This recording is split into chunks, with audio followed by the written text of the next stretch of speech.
nous voici ce soir. Alors tu es là ce soir.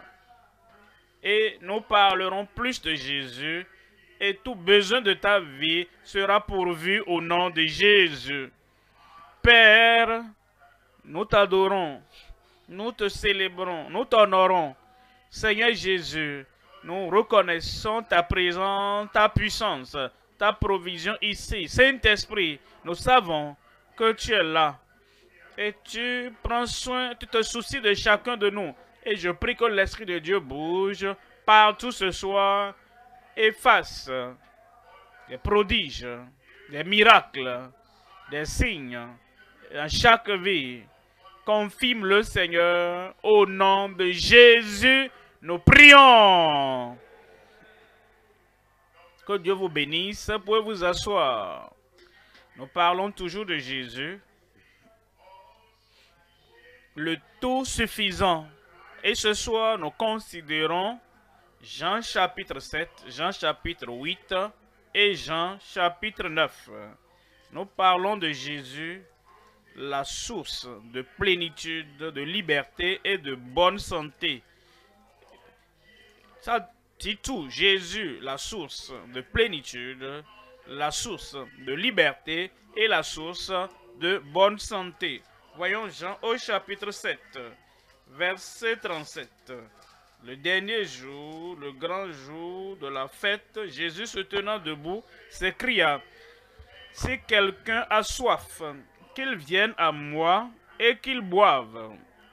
Il va étancher ta soif ce soir. Verset 38. Verset 38. Celui qui croit en moi, comme dit l'Écriture, des fleuves d'eau vive couleront de son sein. Verset 39. Verset 39, il dit cela de l'Esprit que devaient recevoir ceux qui croiraient en lui, car l'Esprit n'était pas encore, parce que Jésus n'avait pas encore été glorifié. Ce Saint-Esprit est là ce soir. Ce Saint-Esprit est à tes côtés là maintenant. Et il fera des prodiges dans ta vie, dans ton âme, dans ton esprit, dans ton corps, dans ta famille, partout. Sur les lieux de croisade, le Saint-Esprit agira de façon sans précédent et tu repartiras à la maison avec joie de cet esprit au nom de Jésus. Chapitre 8 de Jean, chapitre 8, verset 32. Vous connaîtrez la vérité et la vérité vous affranchira. Il n'est pas entendu ton amen là-bas. Ta liberté est établie par Christ qui affranchit tout le monde et il brise tous les jougs. Il nous dit dans le verset 36, et il dit: si donc le Fils vous affranchit, vous serez réellement libre. Chapitre 9, et je vous lis le verset 10. Jean 9, 10. Ils lui dirent donc: comment tes yeux ont-ils été ouverts? Verset 11. Il répondit: l'homme, ton nom est Jésus, l'homme, c'est notre sauveur, notre rédempteur. Ça, c'est celui qui nous fait sortir des ténèbres et nous conduit à la lumière. L'homme qu'on appelle Jésus. Crie ce nom et il donnera la lumière aux yeux aveugles ce soir. Ces yeux affaiblis et ces yeux aveugles ce soir, c'est la soirée où tu recevras ta vue miraculeuse. Glaucome sera du passé. Cataracte sera conjugué au passé. Amen. Et tous ces problèmes de santé auxquels tes yeux sont confrontés, ce soir, ces yeux seront plus clairs au nom de Jésus. L'homme qu'on appelle Jésus a fait de la boue a oint mes yeux et m'a dit, va au réservoir de Siloé et lave-toi. J'y suis allé, je me suis lavé et j'ai recouvré la vue. Je suis allé, j'ai fait ce qu'il m'a dit de faire, j'ai recouvré la vue. Une fois que tu fais ce qu'il te dit de faire ce soir, aussi simple que cela peut être, lève-toi, tu vas te lever, ouvre tes yeux et vois, tu vas ouvrir tes yeux et tu verras. Et si tu es sourd et muet, je te parlerai, la parole entrera en toi, la surdité disparaîtra et le mutisme disparaîtra au nom de Jésus. Est-ce que tu as un enflement de tumeur, fibrome? Est-ce que tu as un cancer? Est-ce que tu as un problème ce soir? Comme tu reçois le Seigneur Jésus-Christ, toutes ces choses vont disparaître de ta vie. Parce que nous parlons de Jésus, la source de plénitude, de liberté et de bonne santé. En considérant ces trois chapitres ce soir, nous divisons le message en trois parties. Premièrement, la source vive de l'esprit pour les assoiffés. Deuxième point, le libérateur qui pardonne et affranchit. Le libérateur qui pardonne et affranchit le pécheur de toute transgression. Troisième point, la lumière du monde qui donne la vue et la perception à travers la vérité transformatrice. Premier point maintenant. Premier point, nous voyons la source vive de l'esprit pour les assoiffés. C'est très important. Pour les assoiffés, l'effusion du Saint-Esprit, Dieu ne fait pas d'exception. Dieu ne fait pas de différence, ne distingue pas de A, de B, de C. Tout le monde peut avoir la touche de l'Esprit, la transformation de l'Esprit, la vérité de l'Esprit. Et nous pouvons avoir sa plénitude. Pourquoi? Parce qu'il est bon envers nous. Et il veut remplir chacun de son esprit de paix, de l'esprit de pureté et de l'esprit de puissance, l'esprit de progrès qui nous amène à avancer et à aller de l'avant pour que le progrès qu'il a établi pour nos vies, que nous puissions l'avoir par l'esprit. Voyons Jean. Jean encore, chapitre 7, verset 37. La source vive de l'esprit pour les assoiffés. Le dernier jour, le grand jour de la fête, Jésus, se tenant debout, s'écria, si quelqu'un a soif, si quelqu'un a soif, dès que tu es né dans le monde, tu as soif. Voyez ce bébé qui vient de naître et qui crie, demandant la satisfaction. Le bébé ne sait pas qu'on appelle ça l'eau, qu'on appelle ça lait ou pas. Mais ce bébé sait que j'ai soif de quelque chose. Et maintenant, comme le bébé grandit, commence à ramper, il a soif de quelque chose. Il sait, ce bébé sait que je dois jouer avec quelque chose. Je dois avoir des jouets. Et le bébé qui rampe demande, est passionné et il désire pour qu'il puisse avoir ce qu'il désire. Et comme le bébé voit d'autres personnes marcher, se levant et jouant, ce bébé a soif. Moi aussi, je veux faire comme ils font. Je veux me lever comme ils se lèvent. Je veux marcher comme ils marchent. Dans nos vies, de l'étape de bébé, nous désirons quelque chose. Nous avons soif de quelque chose. Et le bébé commence à essayer, se lève et tombe. Mais parce qu'il a soif, il n'abandonne pas. Il commence à continuer à se lever, tomber. Finalement, il peut marcher. Et il voit d'autres petits enfants plus âgés que lui qui sont en train de jouer sur le terrain et ils les regardent. Il y a une motivation, il y a un désir, il y a une soif. Je veux aussi être comme eux.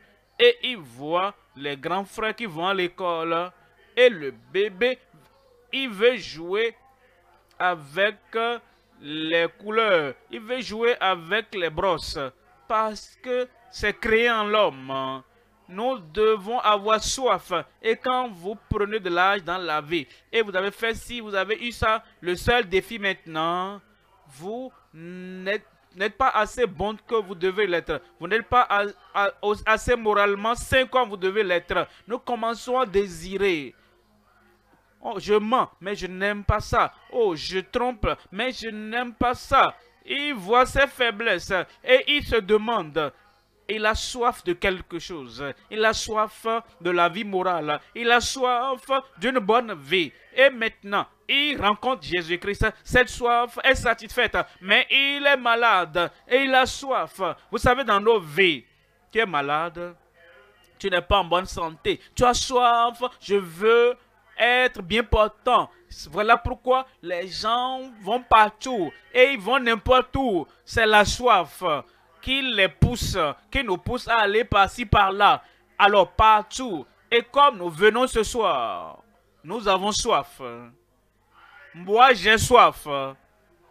Je veux recevoir quelque chose qui va enrichir ma vie, quelque chose qui va rafraîchir ma vie, quelque chose qui va calmer tous les désirs forts que j'ai et que je n'ai pas pu satisfaire jusque-là. Ce soir, la satisfaction viendra pour toi.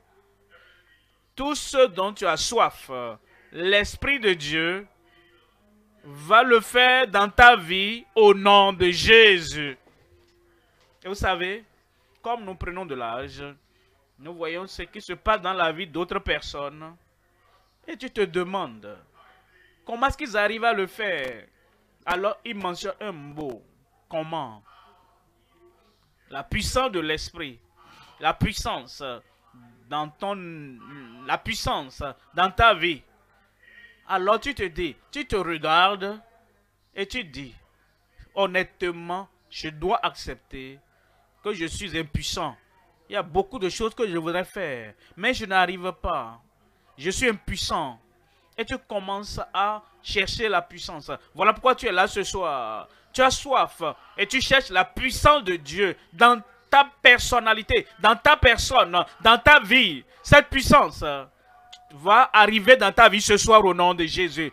Au dernier jour, le grand jour de la fête, Jésus se tenant debout s'écria, si quelqu'un a soif, qu'il vienne à moi et qu'il boive. Tu boiras ce soir. Et la puissance du Seigneur viendra dans ta vie. Verset 38. Verset 38. Celui qui croit en moi. Notre soif commence avec le salut du Seigneur. Nous croyons en lui. Nous avons soif de cette nouvelle vie. Nous avons soif de cette grâce salvatrice. Nous avons soif de ce salut que le Seigneur a apporté. Et maintenant, on nous dit, on nous parle de la puissance du salut qui vient par la foi en lui. Celui qui croit en moi, après être sauvé, comme ces disciples de Christ, il y avait quelque chose qui se passait. Et ils sont venus à eux. Ils n'ont pas pu faire quelque chose. Ils n'ont pas pu ce qu'ils ont vu Jésus faire. Et ils sont venus maintenant. Et pourquoi n'avons-nous pas pu le faire? Même s'ils avaient la puissance pour le salut, ils savaient qu'il y avait un type de puissance qu'ils n'avaient pas. La puissance sur les démons. Et encore, comme ils avaient soif de cela, nous voyons plus tard, dans les actes des apôtres, ils ont reçu la puissance sur les esprits. Maintenant, il y a quelque chose d'autre. Il y a quelque chose qui bougeait en eux. Et c'est comme si ils voulaient avoir la mauvaise puissance sur d'autres personnes. Ils voulaient être le plus grand, être les plus élevés. Et Jésus a dit qu'il n'en soit pas ainsi parmi vous. Et ils ont commencé à avoir soif. Et ils voulaient avoir le type de cœur, le type de pensée que Jésus-Christ avait. La puissance pour la sanctification. Nous mettons tout ensemble comme pureté. Et tout. Je suis meilleur que toi, je suis plus grand que toi. Tout le fait. Je veux vraiment gravir les montagnes. Je veux que toi tu sois dans la vallée. Tout cela les a donné la soif. Nous ne sommes pas encore totalement comme Jésus qui s'est humilié. Je vais être aussi humble et doux. Et le Seigneur a dit, la soif que vous avez est la puissance, la pureté de la sanctification. Et il a prié pour eux. Et tu es là ce soir, tu es sauvé. Tu es là ce soir, tu es né de nouveau. Et tu as soif. Tu te dis, oh, je ne suis pas aussi doux que je dois être. Je ne suis pas aussi juste que je dois l'être. Je ne suis pas aussi pur intérieurement dans mes pensées telles que je dois l'être. Tu as soif de quelque chose. Et c'est pour la pureté dans la sanctification. Il te la donnera ce soir au nom de Jésus. Ensuite, Jésus-Christ était sur le point de partir. Et ils étaient attristés. Ils ont dit, mais pourquoi est-ce que vous êtes tristes comme ça? Je viens de vous dire que je retourne au Père Céleste. Ils étaient attristés parce que qui va ouvrir les yeux aveugles après son départ? Ils étaient attristés parce qu'ils se demandaient qui va faire marcher les paralytiques après son départ. Ils étaient attristés parce que même s'ils avaient la paix dans leur cœur, ils avaient la pureté dans leur vie, mais ils avaient soif de la puissance du Saint-Esprit. Bon, ils avaient soif de la plénitude de ce que Dieu avait à offrir. Cette plénitude vient pour toi ce soir. Voilà pourquoi Jésus-Christ a dit, attendez dans la ville de Jérusalem jusqu'à ce que vous soyez enveloppés, jusqu'à ce que vous soyez totalement revêtus de puissance par l'Esprit de Dieu. Il dit, vous recevrez une puissance, le Saint-Esprit survenant sur vous, et vous serez mes témoins à Jérusalem. En son temps, ils étaient craintifs, ils avaient peur de Jérusalem, ils avaient peur des puissances du temps de Jérusalem, et ils s'étaient enfermés derrière les rideaux de fer. Mais Jésus a dit, vous serez pour moi des témoins à Jérusalem, ensuite dans la Judée, dans la Samarie, et ensuite jusqu'aux extrémités de la terre. Quand Jésus-Christ a mentionné cela, le soif a été plus multiplié. Ah, c'est ce que nous voulons. Nous voulons tenir à Jérusalem. Et ces gens-là, dont nous avions peur, je veux tenir dans la puissance du Saint-Esprit. Ils avaient soif. Et quelques jours après, ils étaient assis quelque part, le Saint-Esprit est descendu sur eux. Et dans ce chapitre 2 des Actes, Pierre se leva et il a dit ce qu'il ne pouvait jamais dire par le passé, dans la puissance de l'Esprit de Dieu. Et 3000 personnes sont nées de nouveau, transformées. La puissance viendra sur ta vie. Et tu conduiras des milliers de personnes du bon côté pour le Seigneur au nom de Jésus. Mais c'est la soif, la soif. Tu es malade, tu veux être guéri, tu as soif. Tu es opprimé, tu veux être libéré, tu es assoiffé. Tu es impuissant, impotent. Tu veux recevoir la puissance du Seigneur, tu as soif. Et tu crois en lui. Selon que dit l'Écriture, des fleuves d'eau vive. Tu ne savais pas que tu as quelque chose en toi, dans ton homme intérieur avant. Mais maintenant, la paix sera établie dans ton homme intérieur. La pureté sera établie dans ton homme intérieur. Et la puissance de l'Esprit de Dieu sera établie dans ton homme intérieur au nom de Jésus. Maintenant, et de son sein couleront. De son sein couleront. Des fleuves d'eau vive couleront de son sein, comme dit l'Écriture. Et dit cela de l'Esprit que devaient recevoir ceux qui croiraient en lui. Car l'Esprit n'était pas encore, parce que Jésus n'avait pas encore été glorifié. Il nous dit, en Actes chapitre, Ésaïe chapitre 44 plutôt, Ésaïe 44, verset 3. Ésaïe 44, 3. Car je répandrai des eaux sur le sol altéré. Amen. Dieu dit, je cherche ceux qui ont soif.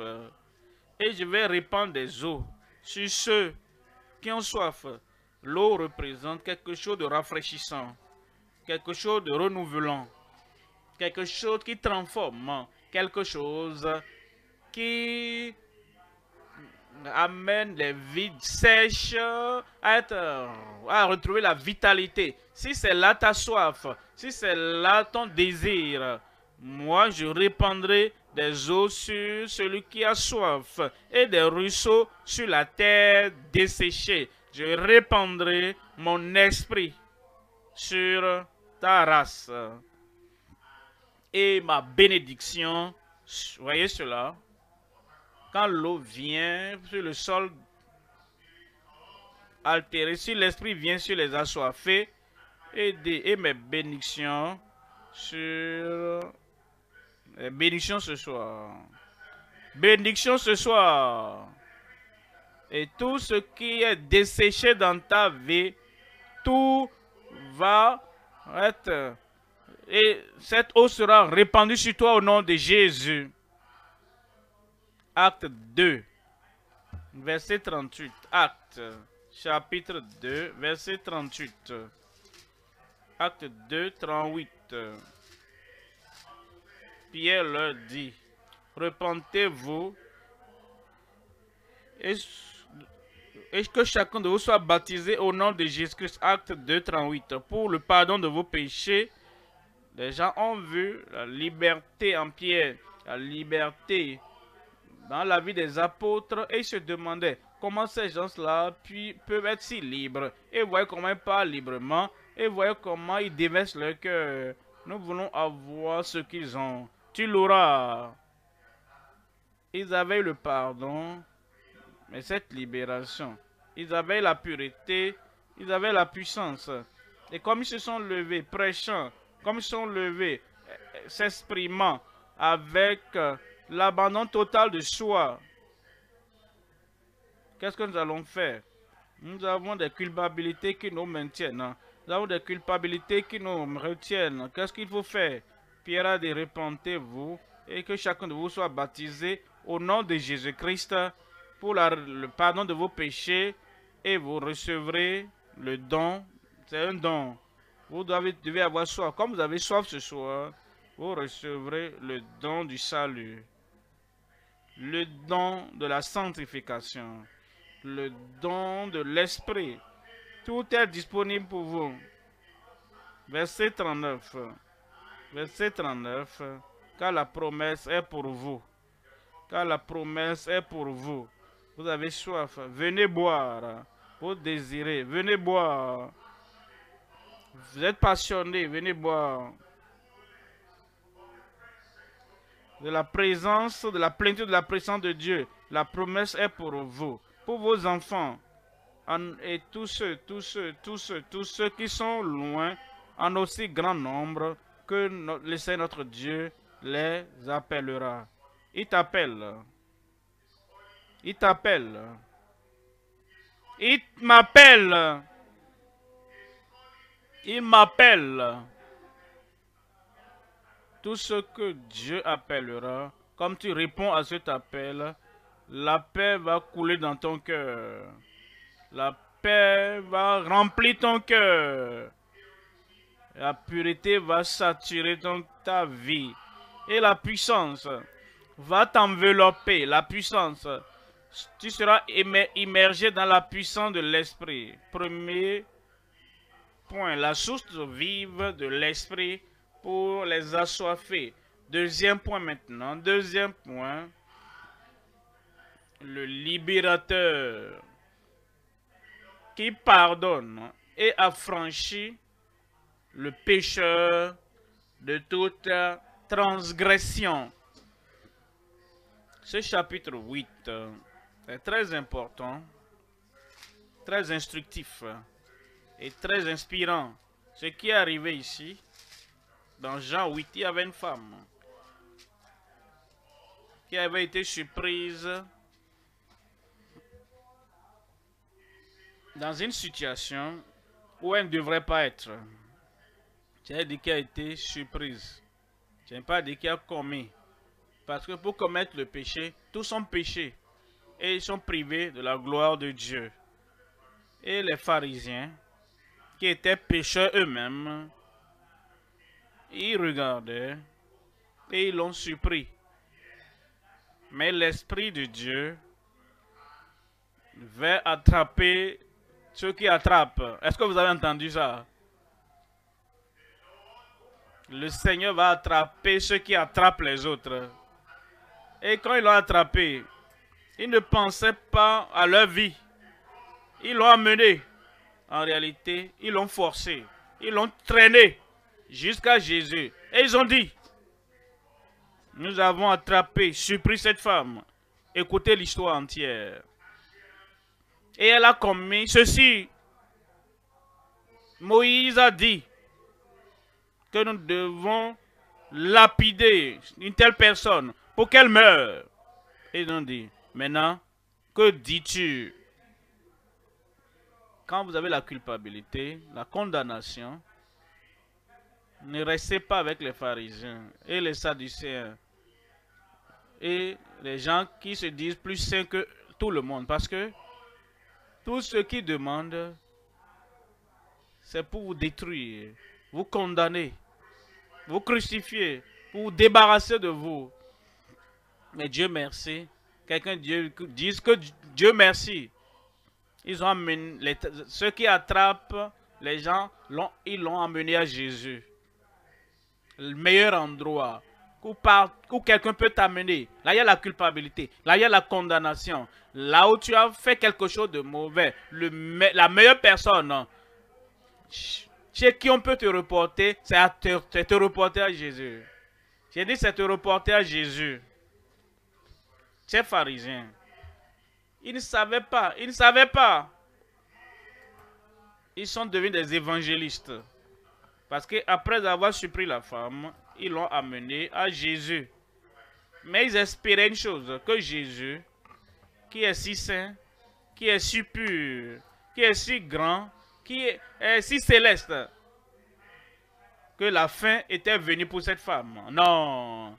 Quand tu viens à Jésus, ta vie vient à peine de commencer. La fin ne viendra pas pour toi.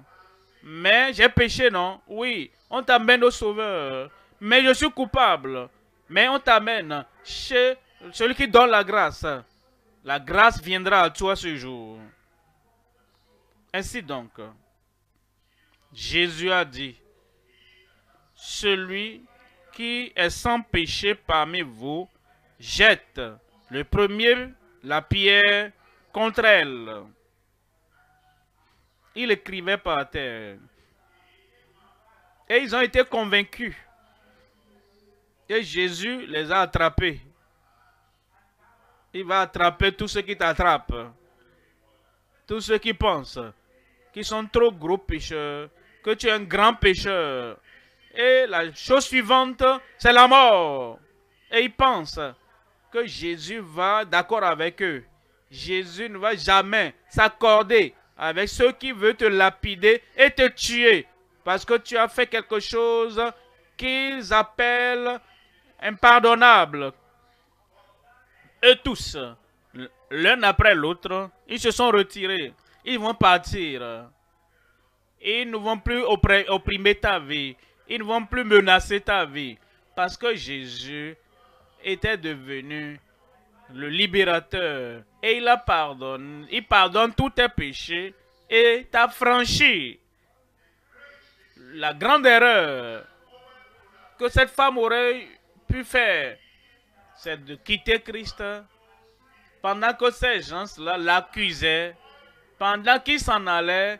La plus grande erreur du siècle aurait été pour la femme de s'en aller aussi en les suivant. Ils vont la détruire, mais tu ne vas pas les suivre. Elle est restée là, tranquille, devant Jésus. Alors Jésus lui dit,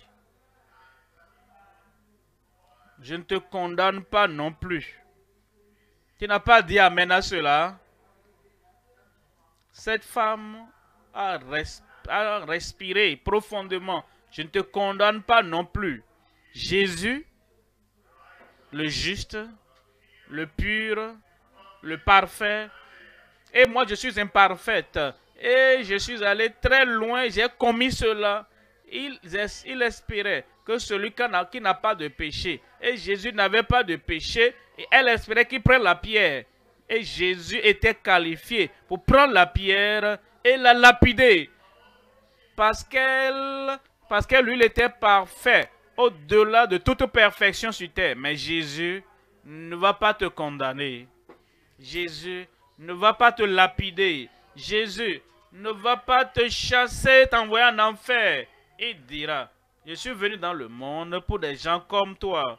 Et tu es venu, quelle que soit la raison pour laquelle tu es venu, quel que soit celui qui t'a amené pharisien, sadducien, quiconque a annoncé tu es venu, le pardon est maintenant certain pour toi. Il dit, je ne te condamne pas non plus, parce qu'il est venu dans le monde, pas pour condamner le monde, mais il est venu sauver, quel que soit ce que ta vie a été. Et tu as soif d'une meilleure vie, d'une vie transformée, d'un changement de vie. La condamnation est partie. Cette soif qui t'amène à te dire, oh, je veux une meilleure vie. Cette meilleure vie vient pour toi ce soir. Je veux une vie juste. Cette vie juste est venue pour toi ce soir. Va et ne pêche plus. Quoi? Va et ne pêche plus. Personne ne pouvait jamais dire à un homme, à une femme, les sacrificateurs de l'Ancien Testament disant, d'accord, on a fait l'expiation de tes péchés maintenant. Va et reviens le jour d'expiation pour que nous puissions faire une autre couverture pour tes péchés. Année après année, année après année, ils avaient à continuer à faire les sacrifices parce qu'aucune puissance pour délivrer qui que ce soit du péché. Mais Jésus a dit, tu es pardonné maintenant.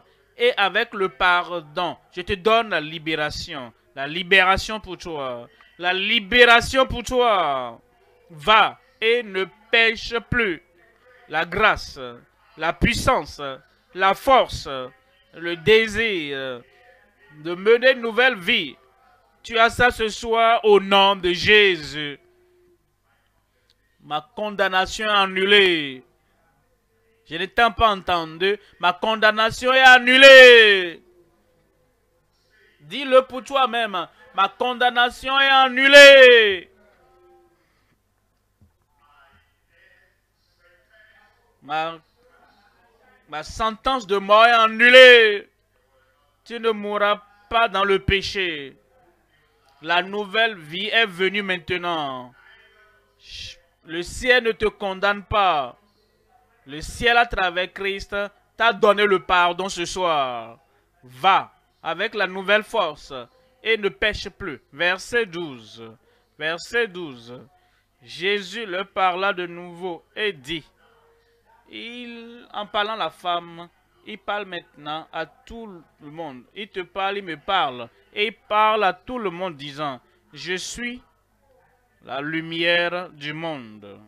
Celui qui me suit ne marchera pas dans les ténèbres. Se référant à cette femme, elle ne marchera plus dans les ténèbres de l'immoralité.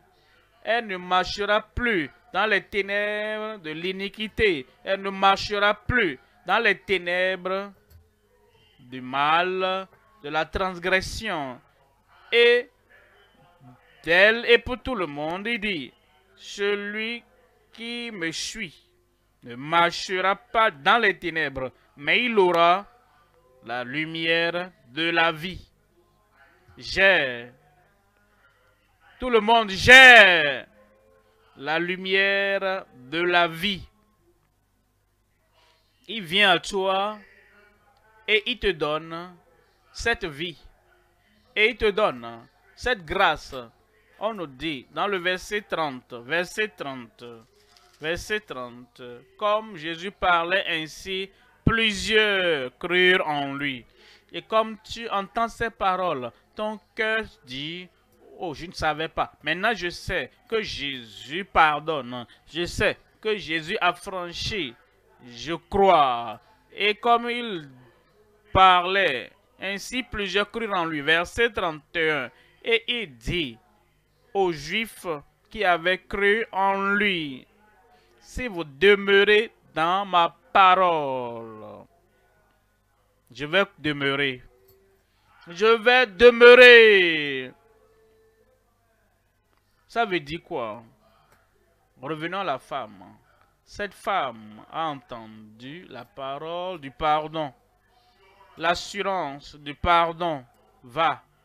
Comme elle est allée, elle doit demeurer dans la confiance, dans l'assurance que Dieu l'a pardonné. Les doutes peuvent venir. Elle peut voir certains des parents, des pharisiens, des sadducéens, et les voir. Il peut avoir des doutes, mais elle doit demeurer dans ma parole. Je ne te condamne pas. Il veut que tu continues et que tu saches qu'il n'est pas venu te condamner, il est venu pour te sauver. Continue à dire, je suis sauvé, je suis sauvé. Et il dit, va et ne pêche plus. Tu dois continuer en cela. Il a déclaré la parole. Et la parole qu'il a déclarée m'a donné le pouvoir de tenir. Et maintenant, je peux vivre, mener une vie juste, un jour par moment. L'ancienne tentation va venir. Non, il m'a dit d'aller et de ne plus pécher. Et je dois donc demeurer dans cette parole. Jésus dit, si vous demeurez dans ma parole, tous les autres aussi, ayant la liberté en Christ, ayant le pardon à travers Christ, ayant l'assurance qui les a pardonnés, qui les a sauvés et qu'ils ont la grâce pour les préserver sur cette parole. Tout ce qu'il leur faut faire, voici un nouveau jour, je vais demeurer. Voici un nouveau jour, je vais demeurer. Voici un nouveau défi, je vais continuer. Voici une nouvelle pression qui vient dans ma vie, mais je vais demeurer. Il y a quelque chose que je dois continuer à faire, c'est demeurer dans la parole de Christ. Et tu vas demeurer. Si vous demeurez dans ma parole, vous êtes vraiment mes disciples. Verset 32, vous connaîtrez la vérité. Et la vérité vous affranchira. Dis-le avec moi. Vous connaîtrez la vérité. Dis-le à haute voix. Et la vérité vous affranchira. Toute vérité que tu entends sur Jésus t'affranchit, t'affranchit, t'affranchit. Et tu es réellement libre au nom de Jésus. Troisième point maintenant. Troisième point. La lumière du monde donnant la vue et la perception à travers la vérité transformatrice. Chapitre 9, verset 4. Jean 9, verset 4. Il faut que je fasse, tandis que les jours, les œuvres de celui qui m'a envoyé, la nuit vient où personne ne peut travailler. Il faut que je fasse les œuvres de celui qui m'a envoyé. La question est, quelles sont les œuvres de celui qui a envoyé Christ, qui a envoyé Jésus? Il est venu chercher, sauver ceux qui sont perdus. Il te cherchait. Tu étais perdu dans la jungle. Tu étais perdu dans la confusion. Et il te cherchait, cherchant à sauver les œuvres qu'il doit faire. Je dois faire les œuvres de celui qui m'a envoyé. Ton salut pour lui est une nécessité. Il dit, venez à moi, vous tous qui êtes fatigués et chargés, et je vous donnerai du repos. Et il dit, il doit. Vous savez, certaines personnes pensent, si je prie, si je crie, si je crie, si je roule par terre, si je fais certaines choses, j'aurai le salut. Non, il y a une nécessité pour le Sauveur. C'est une nécessité pour Christ. Il faut que je fasse les œuvres de celui qui m'a envoyé. Et ce soir, cette œuvre du salut, il le fera dans ta vie. Il va te sauver. Et quiconque vient à moi, je ne le rejetterai point. Il faut que je fasse. Quelle œuvre? Les œuvres de la guérison. Parce que c'est l'œuvre qu'il est venu accomplir. Il est venu restaurer à ton corps à l'état de santé normal. Voilà pourquoi il allait de lieu en lieu dans le chapitre 4. Il a vu un homme qui était couché. Il était là depuis 38 ans. Et Jésus lui a dit, il y a une nécessité ici pour moi. Je dois relever cet homme parce que c'est l'œuvre qu'il est venu accomplir. Et le Seigneur te voit là-bas ce soir. Tu es malade, tu es triste, tu es troublé, tu es impotent, tu n'arrives pas à marcher. Maintenant, les œuvres de Christ qu'il doit accomplir, c'est de te relever de ce fauteuil roulant. L'œuvre de Christ qu'il doit accomplir, c'est d'ôter ses béquilles de tes mains et de fortifier tes pieds. Et tu vas te lever et marcher au nom de Jésus. Est-ce que tu es aveugle? Il a une œuvre à accomplir. Il a une œuvre à accomplir et aider. Il faut que je fasse. Il va ouvrir tes yeux aveugles. Tu es allé vers des gens, de bonnes personnes, des experts pour t'aider. Mais l'aide n'est pas venue comme tu le voulais. Et te voilà ce soir. Les problèmes que tu as amenés, quelle que soit la maladie que tu as amenée, qui n'ont pas pu régler, Jésus ce soir te regarde et il dit, il y a quelque chose que je dois faire ce soir. Devant ces gens, avant qu'ils ne rentrent ce soir, cette personne qui semble incurable, je dois agir, je dois faire, et il agira dans ta vie aujourd'hui. Il y a des œuvres du diable que le diable a répandues partout. Les maladies, la dépression, l'oppression dans la vie des gens. Et Jésus est venu détruire les œuvres du diable. Les œuvres du diable dans ton cerveau, il va les détruire. Les œuvres du diable. Cette chose qui circule dans ton corps et qui cause le malaise, il doit détruire cela ce soir. Et toutes les choses, regarde un homme, oh, on a besoin du sang pour qu'il soit vivant. Mais le sang coule et le sang sort de son corps. Et si le sang continue à couler comme ça, il va mourir. Mais Jésus dit, je dois faire et ôter ce flux de sang afin que tu vives. J'ai dit que tu vives. Il y a quelqu'un qui est né aveugle. Et les disciples lui demandaient, qui a péché pour que cet homme soit né aveugle? Est-ce que ce sont les péchés des parents? Ou bien, est-ce que ce sont ses péchés? Et Jésus a dit, non, non, aucun de deux. Mais c'est pour que la gloire de Dieu soit à manifester. Ça, c'est l'œuvre. Ça, c'est l'œuvre. Il veut faire quelque chose pour toi.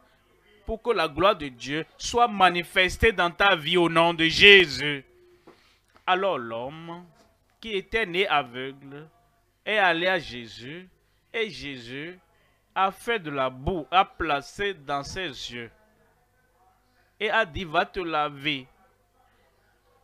Il voulait tester son obéissance. Il pouvait dire que les yeux aveugles soient ouverts et ça va s'ouvrir. Mais il l'a envoyé, va te laver à Siloé et tu reviendras avec la vue. L'homme n'a pas argumenté. Tu l'as fait pour les autres comme ça et comme ça. Pourquoi est-ce que tu ne fais pas pour moi comme ça ou comme ça? On n'argumente jamais avec lui. Il connaît son œuvre. C'est comme si tu dis au docteur, ah, pourquoi est-ce que tu dois mélanger ceci et ces produits-là. Pourquoi ne pas faire ça comme ça? Si tu savais comment le faire toi-même, pourquoi est-ce que tu allais à l'hôpital? Maintenant, l'homme n'a pas argumenté. Tu ne vas pas argumenter aussi. Je ne vais pas argumenter. Et il est allé exactement comme Jésus l'a dit. Et il s'est lavé. Et voici cette ténèbre, l'aveuglement, il est avec lequel il est né, tout a disparu immédiatement. Cette infimité avec laquelle tu es né, tout va disparaître immédiatement. Et il est revenu, Et on lui a demandé, comment est-ce que tu vois maintenant? Il dit, un homme, l'homme de Dieu et le fils de l'homme. Il a fait de la boue, il a placé sur mes yeux et je suis revenu et je vois. Après l'avoir obéi et maintenant, je vois. Maintenant, tu peux voir. Maintenant, tu peux te lever. Maintenant, tu es guéri. Ça, c'est l'œuvre de Christ. Et jusqu'à ce jour, il dit, il faut que je fasse. Sur toi là-bas, il doit faire. Sur elle là-bas, il doit travailler. Les œuvres du salut, il va te sauver maintenant même. Il doit, comprends ça, il doit. Il faut que je fasse les œuvres du salut. Il faut que j'accomplisse l'œuvre de la guérison. Il va le faire. Je dois accomplir l'œuvre de la délivrance. Et c'est disponible pour toi. Pour moi. Où es-tu là-bas? Pour moi. J'ai dit, où es-tu là-bas? Pour moi. Ce soir, il fera l'œuvre des prodiges dans chaque vie au nom de Jésus. La tête baissée, les yeux fermés. La tête baissée, les yeux fermés. Voici ton moment pour avoir le pardon. Je ne te condamne pas non plus. Peut-être tu cherches la condamnation. Je suis mauvais, je dois être condamné. Non, Christ dit, je ne suis pas venu condamner. Je suis venu sauver. Il est venu pardonner. Il est venu t'affranchir. Et tu auras ce don gracieux du Seigneur ce soir. Il va te sauver de tous tes péchés. Lève simplement ta main. Lève simplement ta main. Je veux ce salut. Je veux ce pardon. Et c'est ce qu'il doit faire avant que tu ne rentres ce soir. Et il doit te pardonner. Il doit t'affranchir. Il doit te sauver. Et tu veux ce salut maintenant. Lève simplement ta main là-bas. Ce salut est disponible. Pourquoi ne pas te lever? Lève-toi s'il te plaît. Si tu lèves ta main, je veux cette œuvre du salut dans ma vie. Il le fera maintenant. Lève-toi là-bas, lève-toi là-bas. Je t'attends. Tu veux avoir le pardon, le salut. Qui veut avoir la liberté. J'attends cette personne. Lève ta main et mets-toi debout. Merci beaucoup. Que Dieu te bénisse là-bas. Partout tu es en ligne, à la radio, à la télévision. Voici l'œuvre qu'il doit faire pour te donner le salut. Comme tu lèves la main, tu te lèves.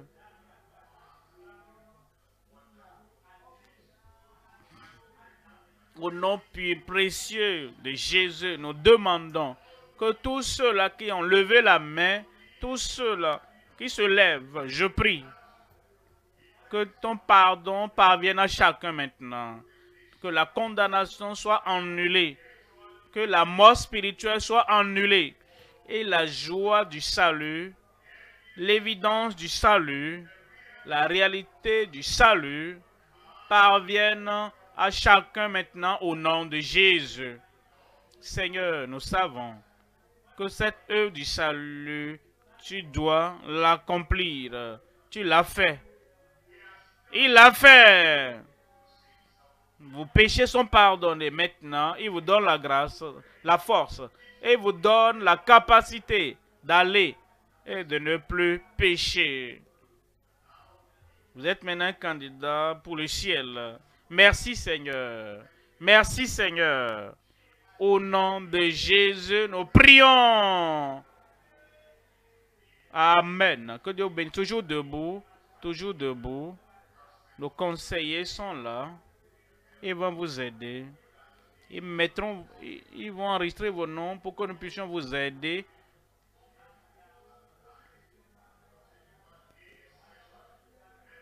Et après cette session maintenant, le qui doit accomplir pour vous guérir, je reviendrai.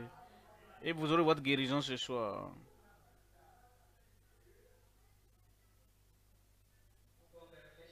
Félicitations.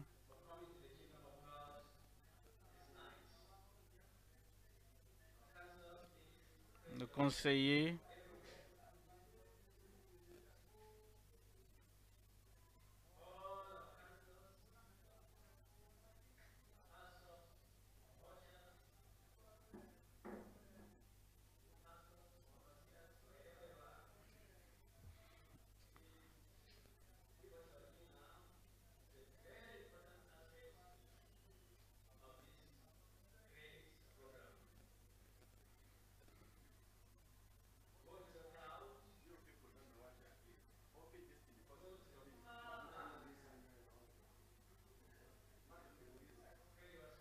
Répandez-vous, allez partout.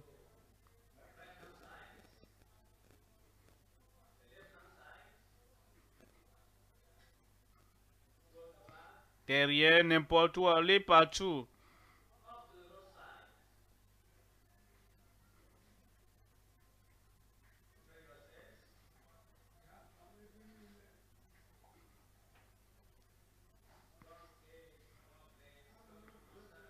Partout, les gens ont donné leur vie au Seigneur. Répandez-vous.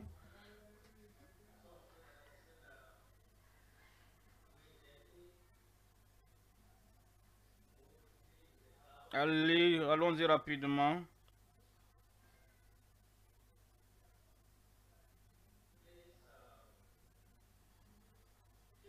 Toujours debout.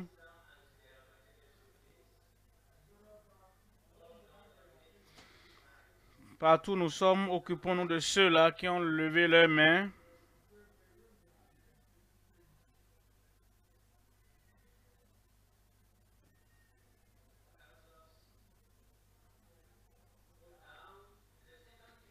Occupons-nous rapidement de ceux-là qui ont levé la main. Il y a beaucoup de personnes. Partout nous sommes.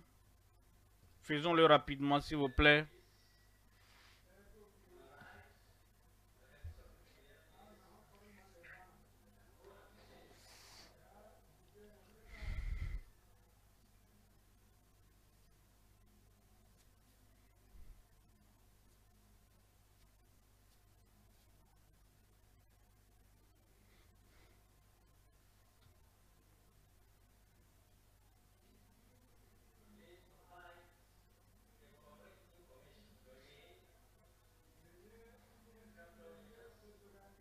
Donnez vos informations correctes aux conseillers pour nous permettre de pouvoir vous contacter facilement après, vous qui avez levé les mains.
La décision que vous prenez aujourd'hui est la meilleure décision que vous avez prise.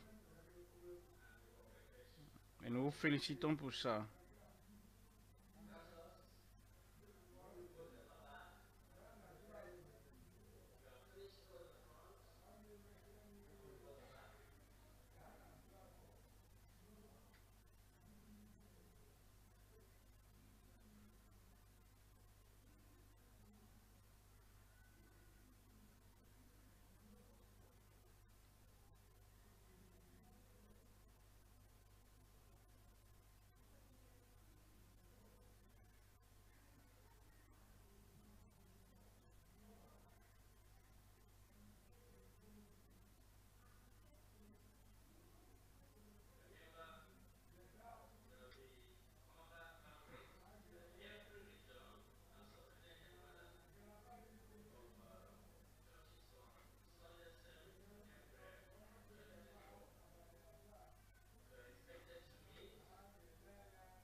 Vous suivez en ligne, il y a un lien qui s'affiche.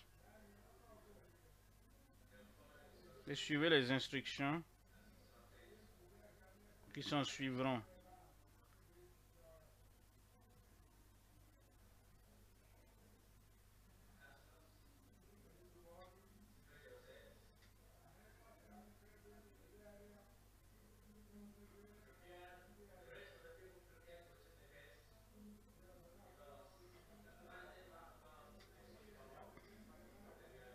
Préparez-vous car l'homme de Dieu reviendra bientôt.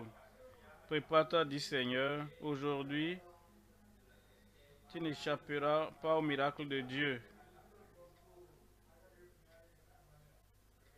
Prépare-toi avant le moment de la prière.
Nous allons tenir debout maintenant, levons-nous maintenant.